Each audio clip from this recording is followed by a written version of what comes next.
বিধায়ক সিদ্দিক আহমেদকে হাতিয়ার করে মাত্র 2 বছরের মাথায় গ্রামান্বয়ন অবাধে লুণ্ঠন চালানোর অভিযোগ উঠেছে বান্দরকুনা জিপির প্রাক্তন সভাপতি আব্দুল বাসিতের বিরুদ্ধে। বান্দরকুনা জিপিতে এমন অভিযোগ দীর্ঘদিনের, তবে এবার লুণ্ঠনের বিরুদ্ধে প্রকাশ্যে প্রতিবাদী সভা অনুষ্ঠিত হয় মঙ্গলবার রাত্রে দক্ষিণ করিমগঞ্জ কেন্দ্রের আওতাধীন বান্দরকুনা জিপির এরালিগুল বাজারে। এতে পাথারকান্দি আঞ্চলিক পঞ্চায়েতের প্রাক্তন সভাপতি আব্দুল সত্তারের পৌরোহিত্যে সভায় জিপির প্রাক্তন সভাপতি মতিউর রহমান বলেন, বিগত 2 বছর পূর্বে বান্দরকুনা জিপিতে সভাপতি পদের জন্য উপনির্বাচন অনুষ্ঠিত হয়। এতে স্থানীয় বিধায়ক সিদ্দিক আহমেদের বিশেষ অনুরোধে জিপির জনগণ আব্দুল বাসিতকে সভাপতি হিসেবে নির্বাচিত করেন। আর সেই সভাপতি পদে ও বিধায়ক সিদ্দিক আহমেদকে হাতিয়ার করে গ্রামান্বয়নের লক্ষ লক্ষ টাকা আত্মসাৎ করেছেন আব্দুল বাসিত। নিজের লুণ্ঠনের সুবিধার্থে একান্ত চুপিসারে সুবিধাবাদী প্রকল্প গ্রহণের নামে লুটের ম্যাপ তৈরি করে গ্রামের সহজ সরল মানুষকে ললিপপ দেখিয়ে অগ্রিম উৎকোচ গ্রহণ করেছেন। এমনকি প্রধানমন্ত্রী আবাস যোজনা হিতাধিকারীর কাছ থেকে 20,000 থেকে 25,000 টাকা সংগ্রহ করার তথ্য রয়েছে। এছাড়াও ইসলামিক সম্মেলন করার নামে 1,27,000 টাকার কোনো পাত্তা দিচ্ছেন না বাসিত। এদিন জিপির বিশিষ্টজনদের নিয়ে একটি দুর্নীতি নিবারণ কমিটি গঠিত হয়। এই কমিটির কর্মকর্তারা যাবতীয় অভিযোগের লিখিত তথ্যগুলো বিধায়ক সিদ্দিক আহমেদের হাতে হস্তান্তর করবেন।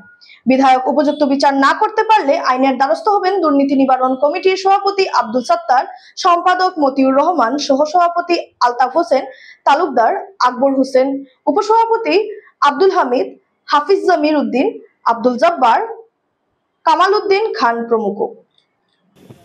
আজকে প্রাক্তন সভাপতি আব্দুল বাসিতের বিভিন্ন দুর্নীতির বিরুদ্ধে যে বান্দরকুনা জিপির সচেতন মহলে যে সভা আহ্বান করেছিল, সেই সভার উপস্থিত সভাপতি আমাকে সিলেকশন করা হয়েছিল।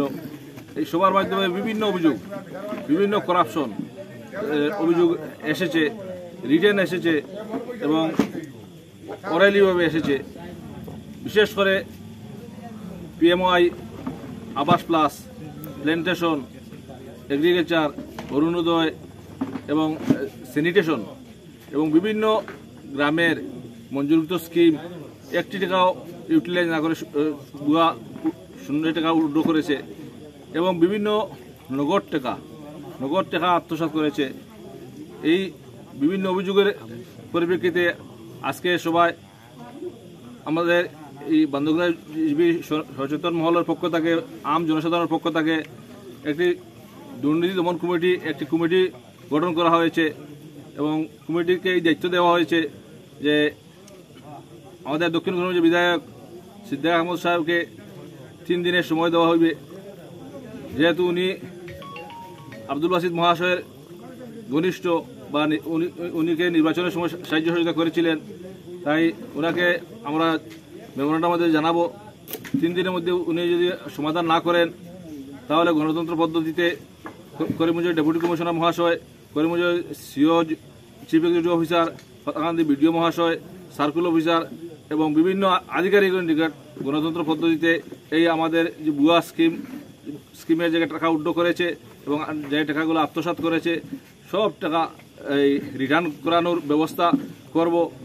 তাও যদি না হয় তা আমরা এরপরে চিফ মিনিস্টার ভিজিলেন্স, আসাম দুর্নীতি দমন কমিটি বিভিন্ন বিভাগে লাইনে আমরা অ্যাকশন নেওয়ার চেষ্টা করব।